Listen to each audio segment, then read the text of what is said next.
Salut à tous, bienvenue sur Capwing, un éditeur vidéo en ligne moderne qui intègre l'IA pour créer des scripts, traduire, nettoyer l'audio, faire des b-rolls, des clips, convertir des articles en vidéo et plus. C'est un outil vraiment complet. Bref, c'est un éditeur cloud visant à créer plus de contenu plus rapidement. Bien, comment créer un compte Capwing pour commencer à travailler? On clique sur Essayer Capwing gratuitement, puis sur Continuer avec Google. Ensuite, on nous demande pourquoi. On dit pour le travail et c'est tout. On peut fermer. Et voilà, on travaille maintenant avec Capwing. On crée notre premier projet et on a accès à tout l'éditeur. Bien, voyons comment transcrire notre vidéo sur Capwing. Une fois le projet créé et la vidéo uploadée, on va dans Transcript et on clique sur Trim with Transcript. On sélectionne ça, on choisit la langue, ici l'espagnol. Bon, il nous dit que cette vidéo est trop longue. Coupons-la. Voyons si ça... Non, ça n'a pas marché. Essayons avec une vidéo plus courte. Voilà, on l'a.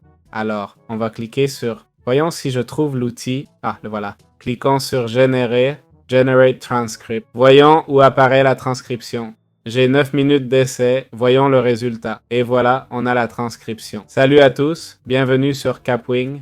Je vérifie si j'ai bien fait. La vidéo, tout dans le cloud, c'est parfait. On peut faire un auto-edit, couper les silences, enlever des mots ou les tics. On clique Get Started, puis auto-edit ma vidéo. Et c'est fait. Et voilà, c'est aussi simple que ça. Bien, comment peut-on utiliser Capwing pour supprimer automatiquement les sons inutiles? Coupe auto, mots superflus, etc. On va dans Transcript, ok? Dans Transcript, on a la section Auto-Edit. On sélectionne, on clique sur Démarrer, on choisit la langue de notre vidéo et on lance Auto-Edit, ok? Ça va nous dire qu'il y aura un overwrite, donc ça va charger notre projet, d'accord? Et là, l'auto-edit démarre. Voilà, tout est coupé, ok? Les silences sont supprimés, etc. Si ça ne nous plaît pas, on peut faire annuler, ok? On revient en arrière et voilà, ok? C'est aussi simple que ça. Comment sélectionner le meilleur clip d'une vidéo avec Capwing? Cette vidéo est courte, mais elle servira pour l'explication. On va dans Transcript, puis on clique sur Réutiliser le projet. Ça trouve le meilleur clip. On choisit l'espagnol, la langue de la vidéo. Ici, il faut au moins 3 minutes de vidéo. Je ne sais pas si j'ai une vidéo de 3 minutes, en fait. Non.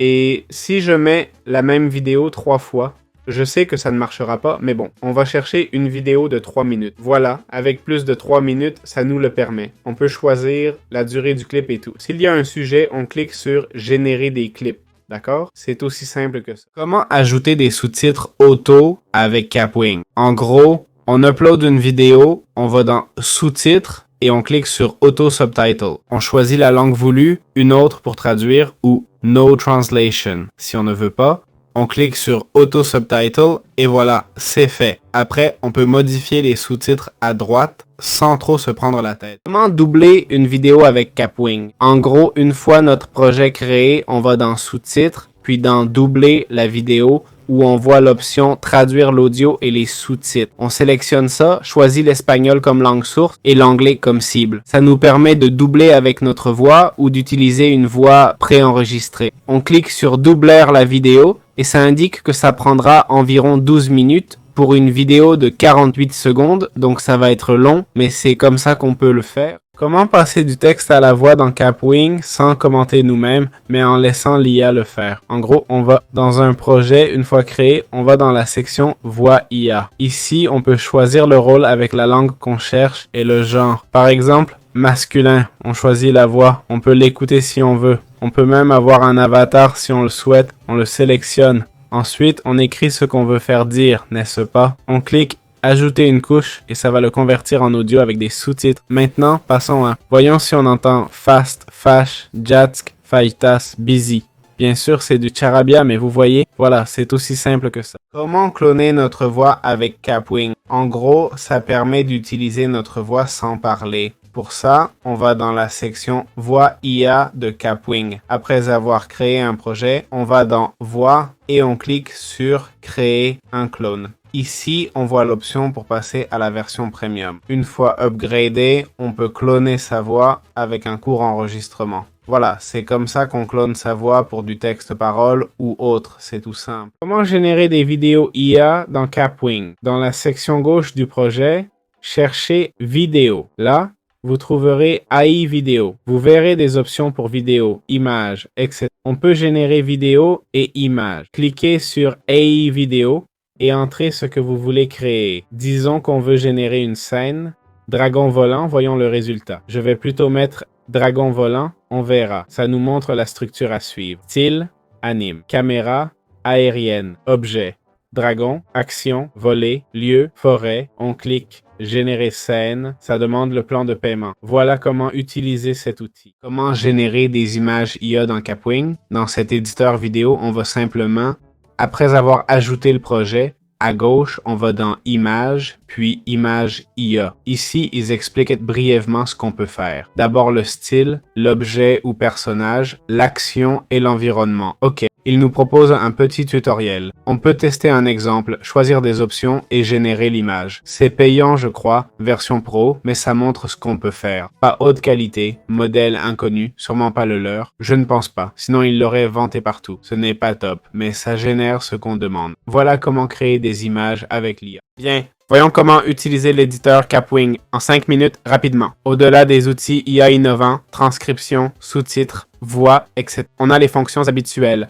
La timeline où on gère les couches et leur position. Clic droit pour séparer et ajuster les audios. À droite, on règle volume, vitesse, effet, fondu. Un menu déroulant avec ces mêmes options. Pour la vidéo, pareil, on peut zoomer, couper, ajouter des effets comme chroma, animation, transition, filtre. Et à gauche, on a un peu la même chose en boucle. Ici, on a la partie texte où on peut ajouter du texte. On le glisse et là, on peut changer la couleur, le contenu. C'est comme tout éditeur, je vais pas tout détailler car faut tester pour comprendre. Ensuite, on a la partie audio où on peut simplement glisser de la musique, cette musique ou même des effets sonores. C'est pratique. Si vous n'avez pas votre propre banque de sons, vous pouvez le faire comme ça. Les parties vidéo, images, éléments, on glisse tout comme avec le texte. La partie calque, comme on voit, donne accès au calque qu'on a ici. Si on veut supprimer le texte, on peut le faire d'ici. Franchement, je vois pas trop l'intérêt, sauf si ça permet... Bon, ça permet de bouger. Non, ça ne fait rien, je ne sais pas.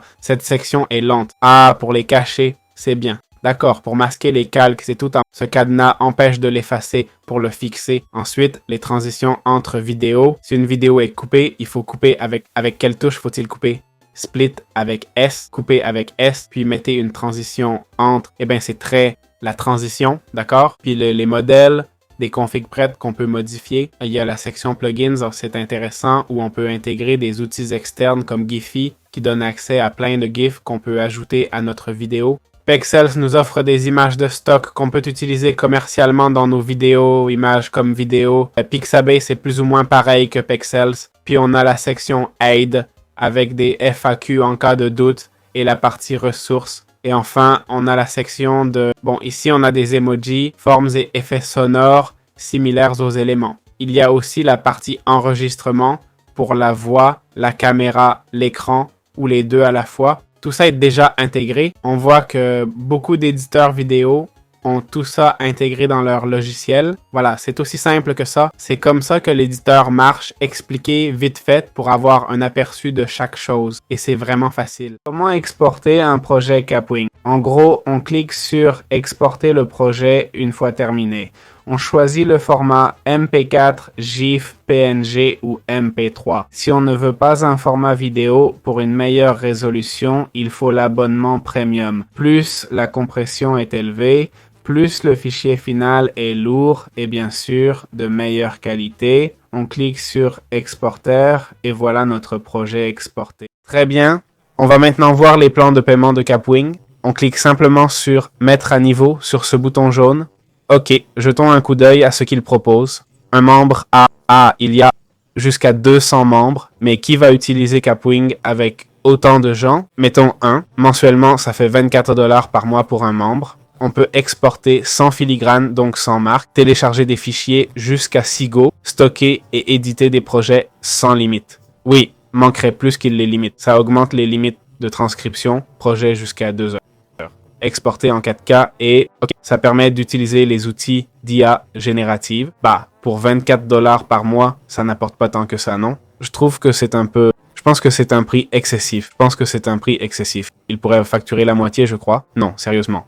il pourrait facturer moitié prix et rester en retard. J'étais dur quand cette vidéo a été montée, mais je vois que c'est en ligne. En ligne, avec plein de fonctions intégrées, ça je le vois bien, mais ces limitations me dérangent. Je comprends, c'est une question de serveur, mais pouvoir uploader jusqu'à Seago et tout, bon, vu que j'exporte en 4K, un fichier 4K atteint vite Seago. Ensuite, on passe au mode business. Sous-titrage auto jusqu'à 900 minutes par mois. 900 minutes, ça fait 15 heures. 15 heures de sous-titrage par mois. Waouh, c'est peu, non? Pour 64 $ par mois. Alors, ce forfait, il offre combien? Moins de 15 heures? 15 heures de traduction vidéo pour 64 $. Il y a des outils illimités pour moins cher. Pour moins, hein?